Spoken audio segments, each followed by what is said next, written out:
আসসালামু আলাইকুম, কেমন আছেন সবাই? আশা করি ভালো আছেন। ডিয়ার সাবস্ক্রাইবার, ল্যাকটা মডারিস V8R1 ট্রেনিং প্যাকেজে আপনাকে স্বাগতম। আমি শুরুতেই ল্যাকটা মডারিসের এই আইকনটিতে ক্লিক করে ওপেন করে নিলাম। এবার আমি এখান থেকে চলে যাব ফাইল এবং একটি প্যাটার্ন ওপেন করব। তো প্রিয় ডাপার, এই প্যাটার্নটি ওপেন করার উদ্দেশ্য হলো আমাদের এটি প্রয়োজন হবে। তো প্রিয় ডাপার, আপনারা হয়তো দেখেছেন ইতিমধ্যে আমি F1 পর্যন্ত অলরেডি 8টি ভিডিও তৈরি করেছি। আজকের ভিডিও টপিক হলো F2। আমি F2-তে ক্লিক করলাম, তো দেখতে পাচ্ছেন F2-তে থাকা অপশনগুলো অন হয়েছে। আমি এর প্রত্যেকটি অপশন নিয়ে স্টেপ বাই স্টেপ আলোচনা করব। তো প্রিয় ডাপার, মূল কাজ শুরু করা পূর্বের মতো আপনি যদি আমার চ্যানেলটিতে নতুন হয়ে থাকেন তাহলে চ্যানেলটিকে সাবস্ক্রাইব করুন এবং পাশে থাকা অ্যালার্ম বেলটিকে বাজিয়ে দিন। সে সাথে ডিসক্রিপশন বক্সে লিঙ্ক দেওয়া আছে, সেখানে ক্লিক করে পূর্বের ভিডিওগুলো দেখে নিন। আর আপনি যদি একদমই বিগিনার হয়ে থাকেন তাহলে আমি বলবো 1 নম্বর ভিডিও থেকে সবগুলোই দেখে আসুন। আমার প্লে লিস্টে চলে যান, সেখানে ট্রেনিং প্যাকেজ ল্যাকটা মডারিস V8R1 training package playlist দেওয়া আছে, সেখান থেকে শুরু থেকে সবগুলো ভিডিও স্টেপ বাই স্টেপ দেখে আসুন, তাহলে সহজে বুঝতে পারবেন। আপনাকে আর এই ল্যাকটা মডারিস সফটওয়্যারের কাজ শেখার জন্য আপনার এই প্যাকেজটি যথেষ্ট হবে। আর যদি আপনি আমার পুরাতন সাবস্ক্রাইবার হয়ে থাকেন তাহলে অসংখ্য ধন্যবাদ। ভিডিওতে একটি লাইক দিয়ে সঙ্গে থাকুন।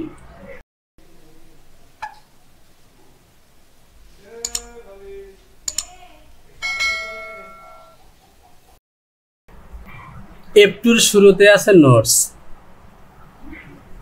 নোটস অপশনের কাজ হলো নোটস মার্ক দেওয়া। এখানে একটি নোটস মার্ক আছে, আমি ডিলিট করে দিলাম। এখানে আরো নোটস মার্ক আছে, এগুলো আমি ডিলিট করে দিলাম।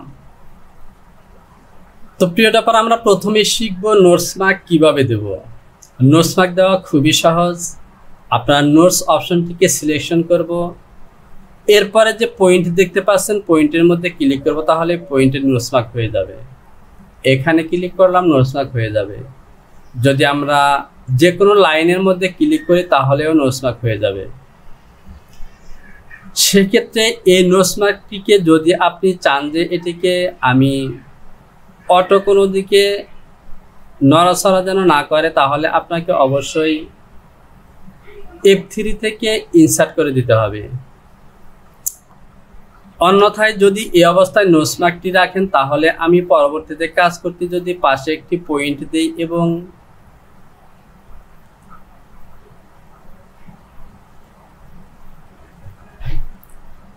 যেমন আমি এখানে একটি পয়েন্ট দেব, আমি ডেভেলপ দিয়ে একটি পয়েন্ট দিলাম এবং এটিকে ইনসার্ট করে দিলাম। এখন যদি আমি এই লাইনটিকে এভাবে সরাই,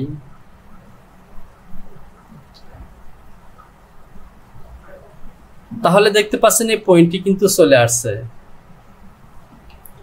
আর সেই কারণে আপনাকে এভাবে যদি ফাঁকা অংশের নোটস মার্ক দেন তাহলে আপনাকে এভাবে ইনসার্ট করে দিতে হবে, তাহলে আর এভাবে সরে আসবে না। আশা করি বুঝতে পেরেছেন। তো সুতরাং সঠিকভাবে নোটস মার্ক দিতে চাইলে আপনি অবশ্যই যদি এমন একটি লাইনের মধ্যে নোটস মার্ক দেন তাহলে ডেভেলপ সিলেকশন করে প্রথমে একটি পয়েন্ট দিয়ে নেবেন। ধরুন আপনার এখান থেকে 8 ইঞ্চি টপের দিকে একটি নোটস মার্ক প্রয়োজন, -8। তাহলে এভাবে একটি পয়েন্ট দিয়ে এই পয়েন্টটিকে ইনসার্ট করে দিবেন এবং এরপর এখানে একটি নোটস মার্ক দিয়ে দিবেন। তাহলে এই নোটস মার্কটি আর দ্বিতীয়বার সরে যাওয়ার কোনো সম্ভাবনা নেই এবং এটি সঠিক নিয়ম। আর এভাবে যদি দেন তাহলে এটিকে বলা হয় ফ্রি নোটস মার্ক। এই নোটস মার্কটি সরে যাওয়ার সম্ভাবনা আছে। তাছাড়া এই নোটস মার্কটি সম্পূর্ণ মেজারমেন্ট ছাড়া। এই ধরনের নোটস মার্ক দিব আমরা কেবল নোটস সিলেকশন করে যেখানে পয়েন্টের মধ্যে নোটস মার্ক দিব সেখানে। যেমন আমি এই পয়েন্টে একটি নোটস মার্ক দিয়েছি এবং এখানে দিয়েছি। আমি এই নোটস মার্কটিকে ডিলিট করে আবারও দেব। ধরুন এই ধরনের পয়েন্ট আছে, আমি এখানে দেব, বা এই যে পয়েন্ট আছে এখানে দেব।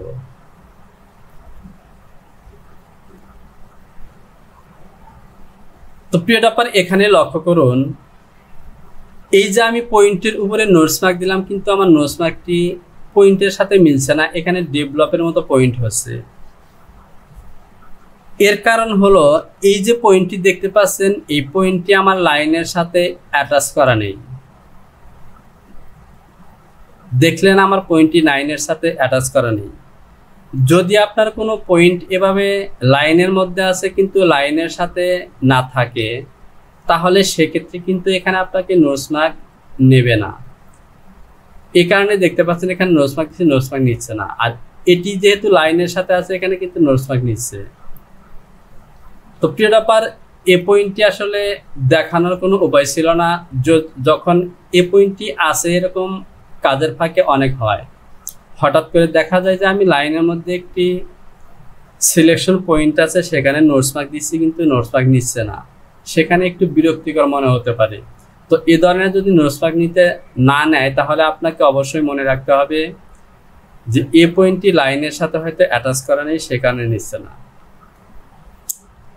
সেক্ষেত্রে আপনাকে এটিকে ডিলিট করে দিতে হবে। তো এক্ষেত্রে আপনারা যে কাজটি করতে পারেন, এই পয়েন্টটিকেই যদি এখানে নোটস মার্ক দিতে চান, তাহলে এখান থেকে আপনি প্রিন্ট সিলেকশন করবেন, সিলেকশন করে এই পয়েন্টটিকে ডিলিট করে দিবেন। তাহলে দেখতে পাচ্ছেন এখানে কিন্তু একটি চিহ্ন রয়ে গেছে। এবার নোটস মার্কটি এখানে দিয়ে দেন, এরপর এখান থেকে ইনসার্ট করে দিয়ে দেব, তাহলে কিন্তু আমাদের নোটস মার্ক অ্যাটাচ হয়ে যাবে। তো প্রিয় টপার, নোটস মার্ক আমরা কিভাবে দিব সেটি শিখলাম। এবার চলুন জেনে নিই আমরা নোটস মার্ক কেন দেব। আমি নোটস মার্কগুলোকে ডিলিট করব। এবার চলুন আমরা আলোচনা করি নোটস মার্ক কেন দেব। নোটস মার্ক দেওয়ার উদ্দেশ্য হলো চিহ্নিত করা। আপনি যে জায়গায় নোটস মার্ক দিবেন, কাটিং সেকশনে ফেব্রিক কাটার সময় এই নোটস মার্কের আউটসাইডে ফেব্রিকের সাইড বরাবর একটু কেটে এখানে চিহ্ন দিয়ে দিবে। ধরুন এই যে বডিটি দেখতে পাচ্ছেন, এই বডিটির লেন্থ হলো 17 ইঞ্চি এবং ফ্রন্ট পার্টের লেন্থ তো 17 ইঞ্চি আছে। তো যখন এই ফ্রন্ট পার্টের সাইডটি ব্যাক পার্টের এই সাইডের সাথে জয়েন করা হবে, তখন মেশিনের যে ফিট আছে, সেই ফিটের টপ এবং বটমের ফিটের ব্যালেন্স না থাকার কারণে বা সেটিং বা অন্য যে কোনো কারণে ফেব্রিক দুটি, অর্থাৎ ব্যাক এবং ফ্রন্টের দুটি ফেব্রিক সমানভাবে টেনে না ধরার কারণে বা হ্যান্ডেলিংয়ের কারণে ফ্রন্ট এবং ব্যাক পার্টকে ফিটের মধ্যে বেশি টানতে পারে। তো সেক্ষেত্রে দেখা যাবে যে আপনি উপর থেকে জয়েন করলেন, শেষের দিকে এসে ব্যাক এবং ফ্রন্টের মধ্যে 1/4 কিংবা 1/2 ইঞ্চি আপ ডাউন। তখন কি করবেন, আপনি ব্যাক পার্ট যদি ছোট হয়, ব্যাক পার্টটি টেনে ধরে এখানে মিলিয়ে দেবেন, অথবা ফ্রন্ট পার্টটি যদি ছোট হয়, ফ্রন্ট পার্টটি টান দিয়ে ধরে কিন্তু মিলিয়ে দেয়। বিশেষ করে অপারেটররা এই কাজটি করে থাকে। আর এইভাবে জয়েন করলে যে কাজটি হয়, আমাদের এই সাইড জয়েন্টের মধ্যে আনইভেন আসে। এই আনইভেন অপশনটি এড়ানোর জন্য বা সঠিকভাবে সাইড পয়েন্টে জয়েন করার জন্য আমরা কি করব, ব্যাক এবং ফ্রন্টের মিডল পজিশনে নোটস মার্ক দিয়ে দেব। যেমন এখানে ফ্রন্টের মধ্যে দেওয়া আছে, ঠিক একই পজিশনে ব্যাগের মধ্যে এখানে নোটস মার্ক দিয়ে দেব। তাহলে অপারেটর কি করবে, টপ থেকে এই নোটস মার্ক পর্যন্ত জয়েন করবে, আবার নোটস মার্ক থেকে বটম পর্যন্ত জয়েন করবে। তাহলে সাইড পজিশনে জয়েনের ক্ষেত্রে আর আনইভেন হওয়ার সম্ভাবনা নেই। এ হলো একটি কারণ। এরপর ধরুন এটি একটি স্লিপ। এই স্লিপের মিডল পজিশনে কিন্তু আপনাদের এই শোল্ডার পজিশনে জয়েন হবে। যখন এই দুটি শোল্ডার জয়েন করে স্লিপটিকে জয়েন করবে, তখন স্লিপের মিডল পজিশন বোঝার জন্য মিডলে এই নোটস মার্কটি দেওয়া হয়। 2, এই নোটস মার্ক বরাবর একটি মার্ক থাকবে, সেই মার্কটিকে ফলো করেই এই মার্কটি শোল্ডারের এই জয়েন্ট পজিশনে থাকবে। এটি ফলো করে কিন্তু অপারেটরের স্লিপটি জয়েন করবে। এটি একটি কারণ নোটস মার্ক দিয়ে চিহ্ন দেওয়া হয়। এরপর যদি আমি আরও একটি দেখাই, ধরুন এটি একটি শার্টের প্যাটার্ন এবং এখানে একটি ইয়োক আছে। আমি এটিকে সিম করে নিই। এ হলো ব্যাক এবং ব্যাক ইয়োক। এখন যদি আমি এখান থেকে এই ইয়োকটিকে সরাসরি জয়েন দিতে চাই, তাহলে কিন্তু এই জয়েন্টের মধ্যে শেষের দিকে এসে বডিটি আপ ডাউন হওয়ার সম্ভাবনা থাকে। আর সেই সিস্টেমটি এড়ানোর জন্য ব্যাক এবং ইয়োকের মিডল পজিশনে আমরা নোজ মার্ক দিয়ে দেব। ঠিক এইভাবে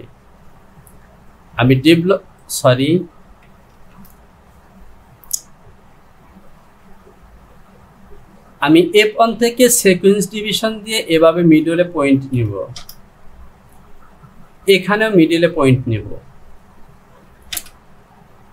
এরপর F3 থেকে ইনসার্ট সিলেকশন করে এই পয়েন্টগুলোকে ইনসার্ট করে দিব এবং F2 থেকে এখানে নোজ মার্ক দিয়ে দিব। তো অপারেটর যখন জয়েন করবে তখন এই নোজ মার্কটিকে এই নোজ মার্কের সাথে মিলিয়ে এটি জয়েন করবে। এছাড়াও ধরুন বেশিরভাগ টপের ক্ষেত্রে ব্যাকের মিডল পজিশনে নেকের মধ্যে সাইজ লেভেল লাগানো থাকে, সেক্ষেত্রে এখানে একটি চিহ্ন দিয়ে দিতে হবে নোজ দিয়ে। তাহলে কি করবে, এই নোজ বরাবর মিডলে রেখে এখানে লেভেল জয়েন করবে। এ ধরনের বিভিন্ন পয়েন্ট সিলেকশন করার জন্য নোজ মার্ক দেওয়া হয়। এরপর নোজ মার্কের আরো গুরুত্বপূর্ণ কাজ হলো, আমি ব্যাক পার্টটিকে সিলেকশন করলাম এবং এখান থেকে বেজের দিকে একটি লাইন টানলাম। ধরুন এটি একটি ড্রেসের প্যাটার্ন এবং এখানে সাইডে প্যানেল আছে, এখানে দুটি প্যানেল। এই যে প্যানেলটি আছে, যখন লেফট এবং রাইট সাইডে এরকম একাধিক প্যানেল থাকবে তখন এই পার্টটি কোথায় জয়েন হবে সেটি কিন্তু অপারেটর সহজে ফেব্রিক দেখে বুঝতে পারবে না যে এই পার্টের এই লাইনটি এই লাইনের সাথে জয়েন হবে। সেক্ষেত্রে আমরা কি করি, নোজ মার্ক দিয়ে দুটি কাটমার্ক দিলাম, এখানে দুটি কাটমার্ক দিলাম। যখন এরকম কাটমার্ক দিয়ে দিব, সরি এ সাইডে না এখানে,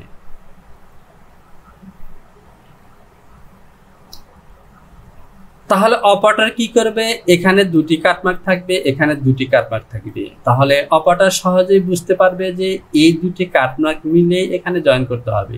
তো প্রিয় ডপার, নোজ মার্কের আরো বিভিন্ন ধরনের কারণ আছে, সেগুলো আমরা যখন প্যাটার্ন তৈরি করব তখন সেগুলো সঠিকভাবে বুঝে নেব। আপাতত বিভিন্ন ধরনের মার্ক সিলেকশন করার জন্য নোজ মার্ক দেওয়া হয়। তো আশা করি বুঝতে পেরেছেন। এখান থেকে আমি অতিরিক্ত এই পিচগুলোকে ডিলিট করে দেব। নোটস কেন দেওয়া হয় এবং কিভাবে দেওয়া হয় আমরা শিখলাম। আর ডান সাইডে দেখতে পাচ্ছেন শর্টকাট দেওয়া আছে স্মল লেটার সি। শর্টকাটে এই অক্ষরটি কিবোর্ড থেকে চাপলে কিন্তু আপনি নোটস ফাংশনটি পেয়ে যাবেন। এর পাশাপাশি ডান সাইডে এই কোণার ভাঁজের মধ্যে ক্লিক করলে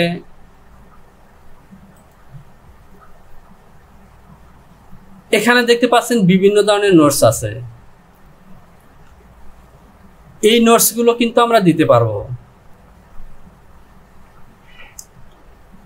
এখন আমরা যে নোটস মার্কটি দিয়েছি সেটি কিন্তু এই যে সিলেকশন করা আছে এই নোটস মার্কটি, আমি নোটস সিলেকশন করলাম এই নোটস মার্কটি। তো প্রিয় ডপার, আমরা অনেক সময় ভুলে যাই। ধরুন আমি এখানে এই অপশনটি সিলেকশন করে কাজ করছি, পরবর্তীতে আমি এখানে চলে আসলাম। এখন কিন্তু আমার আর খেয়াল নাই, এখন হয়তো আমি অন্য একটি কাজ করেছি কিংবা আমাকে কেউ ডাক দিয়েছে, সেক্ষেত্রে আমি কোন ফাংশন থেকে কাজটি করতেছিলাম খেয়াল নেই। তখন আপনারা ঠিক বাম সাইডে নিচে কর্নারে খেয়াল করবেন। এখানে কর্নারে খেয়াল করুন, এখানে কিন্তু লেখা আছে নোটস, অর্থাৎ সর্বশেষ আপনি যে অপশনটি চেপে কাজ করবেন সেই অপশনটি কিন্তু এখানে শো করবে, অর্থাৎ এটি অনেকটা ক্যামেরার মতো কাজ করে। সুতরাং আপনারা কোন ফাংশনটি চেপে কাজ করছেন বা আপনি কোন অবস্থায় আছেন এই মডাইসের, সেটি কিন্তু এখানে শো করবে, এখান থেকে বুঝতে পারবেন। তো আমরা আলোচনা করতেছিলাম F2 থেকে নোটস মার্ক। আমরা এই নোটস মার্কটি দিয়েছি, আপনি চাইলে এটিকে চেঞ্জ করে এই নোটস মার্কটি দিতে পারেন। আমি এটিকে সিলেকশন করে দিলাম। এবার আমি যদি এখানে ক্লিক করি তাহলে দেখতে পাচ্ছেন ঠিক এই নোটস মার্কটি হয়েছে। আর এই যে দেখতে পাচ্ছেন এগুলো কিন্তু টেক্সট, অর্থাৎ নোটস মার্কের লেন্থ নির্ধারণ করবেন 24, 23, 21, 22 আপনি কোন সাইজের নোটস মার্ক দিবেন। তো তো প্রিয় টপার, এখান থেকে এবার আমি টেক্সটে ক্লিক করলাম। এখান থেকে আমি 24 সিলেকশন করা আছে, আমি আইকন টেক্সটে ক্লিক করে দেখতে পাচ্ছেন এখানে 4 ধরনের নোটস আছে। এটি কিন্তু নোটস মার্ক, আমি এটি সিলেকশন করলাম। এটি কিন্তু নোটস মার্ক, আপনি যেটিতে দেখতে পছন্দ করেন বা যেটি আপনার ভালো লাগে আপনি সেটি দিবেন। এরপর আইকন টেক্সটে ক্লিক করলাম, তাহলে দেখতে পাচ্ছেন এই নোটস মার্কটি চলে আসলো। 21 সিলেকশন করলাম, এটি চলে আসলো। 24 সিলেকশন করলাম, তো দেখতে পাচ্ছেন এটিও কিন্তু নোটস। তো এটি হলো টেক্সট দিয়ে এবং এটি হলো আইকন দিয়ে। আপনি যেখান থেকে খুশি সিলেকশন করে নোটস মার্ক দিতে পারেন। তো আশা করি নোটস নিয়ে আপনাদের আর কোনো প্রশ্ন নেই। আমি এগুলোকে একবারে সিলেকশন করলাম এবং ডিলিট করে দিলাম। এরপর হলো ওরিয়েন্টেশন। তো প্রিয় টপার, আমি একটু ব্যাগে আসি। এরপর হলো ওরিয়েন্টেশন। এই ওরিয়েন্টেশন অর্থ হলো ঘোরানো। এই নোটস মার্ক এবং ওরিয়েন্টেশনের কাজ পাশাপাশি। আপনি নোটস মার্ক দিবেন, বাট এই নোটসটিকে ঘোরানোর জন্য ওরিয়েন্টেশন ব্যবহার করবেন। ধরুন এই নোটস মার্কটি আমি এখানে দিয়েছি, এই নোটস মার্কটি আমার এরকম একটু ক্রস প্রয়োজন। তো দেখতে পাচ্ছেন ক্রসে চলে আসলো। এটিকে এদিকে দেব, বা এই নোটস মার্কটিকে আমি এদিকে দেব। অর্থাৎ যে কোনো দিকে নোটসকে ঘোরানোর জন্য নোটস মার্কটি এই ওরিয়েন্টেশন ব্যবহার করা হয়। আমরা এখন এখানে নোটস মার্ক দিয়েছি, সবগুলো নোটস ভিতরে এসেছে। আপনি যখন অনেক সময় দেখা যায় যে আপনি যখন এভাবে লাইনের মধ্যে নোটস মার্ক দিবেন, নোটস মার্ক ঠিক বাহিরের দিকে চলে যায়, তখন আমরা ওরিয়েন্টেশন দিয়ে সেই নোটস মার্কটিকে বাহির থেকে ঠিক এভাবে ঘুরিয়ে ভিতর দিকে দেব, বা যেদিকে আমাদের প্রয়োজন আমরা সেদিকে দেব। তো প্রিয় টপার, নোটস ঘোরানোর আরেকটি বিশেষ কারণ আমি বলে দিচ্ছি। ধরুন এখানে একটি কাটমার্ক হবে। এখন নোটস মার্ক বলতে এ বরাবর একটু কাপড় কেটে দেওয়া হবে। এখন ধরুন আমি এখানে নোটস মার্ক দিয়ে দিলাম।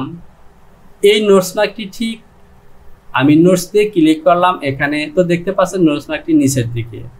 তো কাপড়ের আঁশ কিন্তু সাধারণত লেন্থের দিকে থাকে। সেক্ষেত্রে এই নোটস মার্ক বরাবর যদি এখানে কাপড়টি একটু জোরে টান লাগে তাহলে বরাবর ফেরে যাওয়ার সম্ভাবনা আছে। সেক্ষেত্রে আমরা কি করি, এই নোটস মার্কটি আমরা এভাবে লেন্থ বরাবর না দিয়ে নোটস মার্কটিকে এভাবে একটু ঘুরিয়ে দেব। আমি এটিকে ডিলিট করে দিচ্ছি। ওরিয়েন্টেশন দিয়ে এভাবে একটু ঘুরিয়ে দেব, তাহলে এখানে কাটমার্ক দেওয়ার সময় কাটমার্কটিকে এদিকে একটু ক্রস করে দিবে। এতে করে কি হবে, লেন্থের দিকে ছিঁড়ে যাওয়ার সম্ভাবনা কম থাকে। জাস্ট এটি একটি টেকনিক্যাল ইস্যু। তো প্রিয় টপার, নোটস এবং ওরিয়েন্টেশন দুটি আমরা শিখলাম। এখানে যদি ক্লিক করি তাহলে এখানে কিছু ফাংশন আছে যেগুলো আমরা পূর্বের বিভিন্ন ফাংশন থেকে শিখেছি। ম্যাক্সিমাম, কনস্ট্যান্ট, ম্যাগনেসিয়াম এবং নো কন্ট্রাস্ট। তো এখানে আমি আর এই ফাংশনগুলি আলোচনা করব না। এরপরে যেই ফাংশনটি আছে সেটি হলো ফোর্স নোটস। তো প্রিয় টপার, এই ফোর্স নোটসটি সিলেকশন করে এখানে ক্লিক করার পর দেখতে পাচ্ছেন এখানে কোনো কাজ হচ্ছে না। আমার মতে এই নোটস মার্কটির কাজ হলো এভাবে অনেকগুলো পয়েন্ট সিলেকশন করব এবং ফোর্স নোটস দিয়ে এখানে ক্লিক করব, তাহলে কি অনেকগুলো নোটস মার্ক একসাথে হবে। অথবা এই নোটস মার্কটি সিলেকশন করে এখানে ক্লিক করব, সঙ্গে সঙ্গে একটি মেসেজ বক্স আসবে। সেখানে আমি সিলেকশন করে দেব 3টি, 5টি বা 6টি, কিংবা 1 ইঞ্চি 2 ইঞ্চি গ্যাপ সিলেকশন করে দেবো। সেখানে একাধিক নোটস মার্ক হবে, কিন্তু এখানে নোটসটি সিলেকশন করার পর কোনো কাজই করে না। তো এই নোটস মার্কটি হয়তো সেটিং বা ভিন্ন ধরনের কাজ থাকতে পারে, যেটি আমার জানা নেই। আর আপনাদের যদি জানা থাকে কারো, তাহলে অবশ্যই কমেন্টস করে আমাকে জানাবেন। ফোর্স নোটস এর পরের অপশনটি হলো বাইসেক্টিং লাইন। আমি সিলেকশন করলাম। এবার ধরুন এই নোটস মার্কটিকে আমাকে ডাউনের দিকে ঘোরাতে হবে, তাহলে আমি বাইসেক্টিং লাইন সিলেকশন করব এবং এভাবে ঘুরিয়ে দেব। তো ধরুন এই কাজটিকে কিন্তু আমি ওরিয়েন্টেশন দিয়েও করতে পারি। তো এখানে যে কাজটি হবে, আমি যদি ওরিয়েন্টেশন দিয়ে এভাবে ঘুরাতে যাই তাহলে দেখতে পাচ্ছেন নোটস মার্কটি একটু ক্রস হয়ে গেল। টপের দিকে আনলাম, এখানে একটু ক্রস হয়ে গেল, এদিকেও দিকে একটু ক্রস হয়ে গেল। তো সঠিকভাবে ডানে বামে উপরে নিচে নোজ মার্কটিকে ঘোরানোর জন্য বাইসেক্টিং লাইন। তো দেখতে পাচ্ছেন শুধু নিচে উপরে এবং এদিকে ঘুরবে।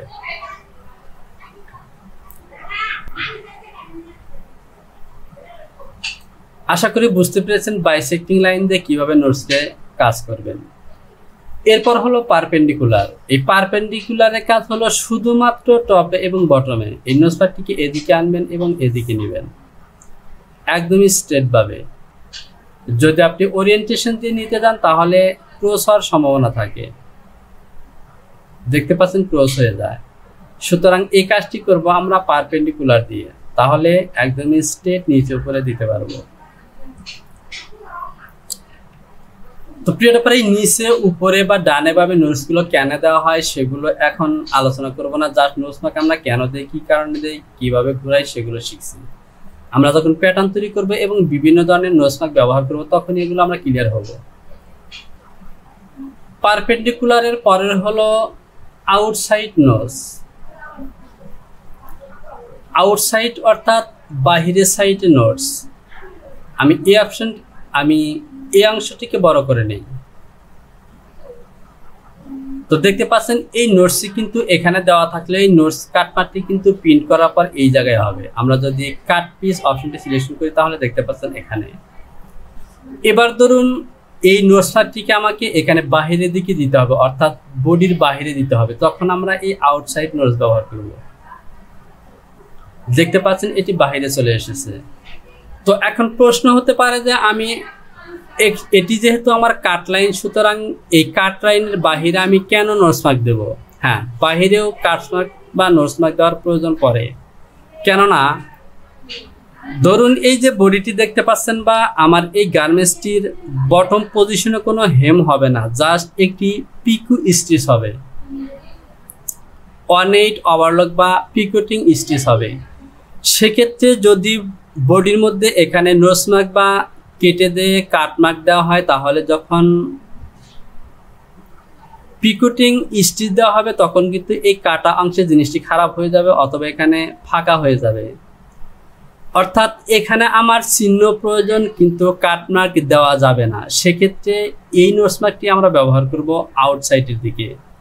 তো কাটিং করার সময় যে কাজটি করবে, যখন কাটিং করে এ পজিশনে কাটিং হবে এখানে ঠিক এই জায়গাটি কেটে ফেলার আগে এখানে বিভিন্ন ধরনের মার্ক পেন বা পেন্সিল আছে সেগুলো দিয়ে এখানে চিহ্ন দিয়ে দিবে। অর্থাৎ এখানে কাটিং করা যাবে না কিন্তু চিহ্ন লাগবে। সেক্ষেত্রে এই নোটস মার্কটি আমরা আউটসাইডের দিকে দিয়ে দেব। কাটিং করার সময় এখানে আলাদা একটি মার্কিং পেন দিয়ে এখানে চিহ্ন দিয়ে দিবে, ছোট করে চিহ্ন দিবে যাতে এখানে কাটার প্রয়োজন না হয়। আশা করি বুঝতে পেরেছেন কেন আউটসাইডে নোটস দেওয়া হয়। তো আমরা আউটসাইড নোটস কেন দেব সেটি শিখলাম এবং কিভাবে দিব সেটিও শিখলাম। আমি এটিকে ডিলিট করলাম। প্রথমে আমরা নোটস সিলেকশন করব এবং এই পয়েন্টের মধ্যে নোটস মার্ক দিব। এরপর আউটসাইড নোটস সিলেকশন করব এবং এটিকে এভাবে দিব। কাট মার্ক সিলেকশন করে এভাবে দিয়ে দেব। এবার যখন এখানে প্রিন্ট হবে তখন এই নোটস মার্কটি কিন্তু বাহিরের দিকে থাকবে। আমি যদি আবারও সিলেকশন করি তাহলে দেখতে পাচ্ছেন এটি কিন্তু অরিজিনালি বাহিরে। এরপর হলো মার্কিং। এই মার্কটিকে বোঝানোর জন্য আমি এই পিসটিকে সিলেকশন করলাম। তো প্রিয় ব্যাপার, ধরুন এটি একটি শার্টের প্যাটার্ন। সেই ক্ষেত্রে আমি কিন্তু বডির মাঝখানে কোনো কাট মার্ক দিতে পারবো না। আমি এটিকে ইনসার্ট করি। আমি যদি এখান থেকে নোটস মার্ক দিই এখানে কিন্তু নোটস মার্ক হবে, বাট বডির মাঝখানে কিন্তু কাট মার্ক দেওয়া যাবে না। সাইডে দেওয়া যাবে কিন্তু এখানে দেওয়া যাবে না, বা সাইডে নোটস মার্ক দেওয়া গেলেও এখানে কাট মার্ক দেওয়া যাবে না, অর্থাৎ কাটা যাবে না। কিন্তু আমার এখানে প্রিন্টের পরে চিহ্নের প্রয়োজন। সেই ক্ষেত্রে আমাদেরকে এই মার্কিং অপশনটি ব্যবহার করতে হবে। এখান থেকে আমরা মার্ক সিলেকশন করব এবং এখানে মার্ক দিয়ে দেবো। তো দেখতে পাচ্ছেন এখানে মার্ক হয়ে গেছে। এবার যখন আমরা এই প্যাটার্নটি প্রিন্ট করব তখন কিন্তু এই মার্কটি শো করবে, বাট আমরা যদি এই মার্কটি না দিই এই মার্কগুলো কিন্তু প্যাটার্নের মধ্যে শো করবে না। এরপর যদি আমরা এখান থেকে দেখি তাহলে দেখতে পাচ্ছেন এখানে বিভিন্ন ধরনের মার্ক আছে। আমার যে ধরনের মার্কটি প্রয়োজন আমি সে ধরনের মার্ক এখান থেকে সিলেকশন করব এবং এখানে দিয়ে দিব। তো বিশেষ করে এই মার্কগুলো যেখানে প্রয়োজন হয় আমি আপনাদেরকে যদি দেখাই, ধরুন এটি একটি শার্টের প্যাটার্ন, আমি প্যারালাল দিয়ে এখানে একটি লাইন নিলাম, এটি হলো আমার বাটন লাইন। তো বাটন লাইনে মিনিমাম এখানে 4 থেকে 5টি বাটন থাকবে। আমি মার্কগুলো দিয়ে নিই, ডেভেলপ বা এখান থেকে ডেভেলপ নয়, আমি সিকোয়েন্স ডিভিশন সিলেকশন করলাম এবং এখান থেকে 5টি বাটন মার্ক হবে। আর এখান থেকে ধরুন হাফ ইঞ্চি নিচে আরেকটি বাটন মার্ক। আমি F3 থেকে ইনসার্ট সিলেকশন করলাম এবং এগুলোকে ইনসার্ট করে দিলাম। এবারে এই যে বাটন মার্কগুলো দেখতে পাচ্ছেন, এগুলো কিন্তু প্রিন্ট করার পর এই মার্কগুলো কিন্তু শো করবে না। যেহেতু এগুলো বাটন মার্ক এবং আমাদের মার্ক শো করাতে হবে, সেক্ষেত্রে আমরা এখান থেকে মার্ক সিলেকশন করব এবং এভাবে মার্ক দিয়ে দেব। এ হলো আমার বাটন মার্ক। আমাদের যে ধরনের মার্ক পছন্দ বা প্রয়োজন আমরা সে ধরনের মার্ক এখান থেকে সিলেকশন করব এবং এখানে দিয়ে দেব। আশা করি মার্ক অপশনে কাজ কি এবং মার্ক কিভাবে দিবেন তা বুঝতে পেরেছেন। আর ডান সাইডে লক্ষ্য করুন, এখানে ক্যাপিটাল লেটার M দেওয়া আছে শর্টকাট মার্ক অপশনটিকে অন করার জন্য। এটিকে আমি ক্লোজ করে দিলাম। এরপর হলো গ্রিন ক্রস মার্ক। এখানেও বিভিন্ন ধরনের মার্ক আছে। আর এই অপশনটিকে যদি আমি সিলেকশন করি এবং এখান থেকে ক্লিক করি, তো প্রিয় টপার, পূর্বেও আমি এই অপশনটি দিয়ে কোনো কাজ করিনি, ঠিক ফোর্স নোটসের মতো এটি দিয়ে কোনো কাজ করিনি বা কি ধরনের কাজ করা হয় আমার জানা নেই। দেখতে পাচ্ছেন কোনো কাজ হচ্ছে না। যদি আপনাদের জানা থাকে তাহলে কমেন্টস বক্সে জানাবেন। তো প্রিয় টপার, এখান থেকে আমরা নোটস এবং নোটসের অধীনে থাকা বিভিন্ন অপশনগুলো নিয়ে বিস্তারিত আলোচনা করলাম এবং কোন অপশনটি দিয়ে কিভাবে এবং কি ধরনের কাজ করবেন তা জানলাম। আর যে দুটি লাইনের কাজ আমরা জানলাম না, এটি আমাদের প্রয়োজন নেই, এটি ছাড়াই চলবে। বাকিগুলো জেনে নিন, এটি আপনার জন্য যথেষ্ট হবে। তো প্রিয় টপার, আজকের ভিডিওটিকে আমি এখানেই শেষ করব। আমার ভিডিওর পরবর্তী টপিক হবে ওরিয়েন্টেশন এবং ওরিয়েন্টেশন কেন এবং কিভাবে, কোন কোন ক্ষেত্রে ওরিয়েন্টেশন করা প্রয়োজন, কেন প্রয়োজন, সেগুলো নিয়ে আমি বিস্তারিত আলোচনা করব। তো প্রিয় টপার, আপনি যদি আমার চ্যানেলটিকে এখনো সাবস্ক্রাইব করে না থাকে তাহলে সাবস্ক্রাইব করুন এবং পাশে থাকা অ্যালার্ম বেলটিকে বাজিয়ে রাখুন পরবর্তী ভিডিওর নোটিফিকেশনটি সবার আগে পাওয়ার জন্য। সে সাথে ভিডিওতে লাইক করুন, কমেন্টস করুন এবং যদি আপনার ভিডিওগুলো ভালো লাগে তাহলে বন্ধুদের কাছে শেয়ার করে তাদেরকেও কাজ শেখার সুযোগ করে দিন। শীঘ্রই চলে আসবে পরবর্তী টিটিএ নিয়ে। সে পর্যন্ত ভালো থাকুন। আল্লাহ হাফেজ।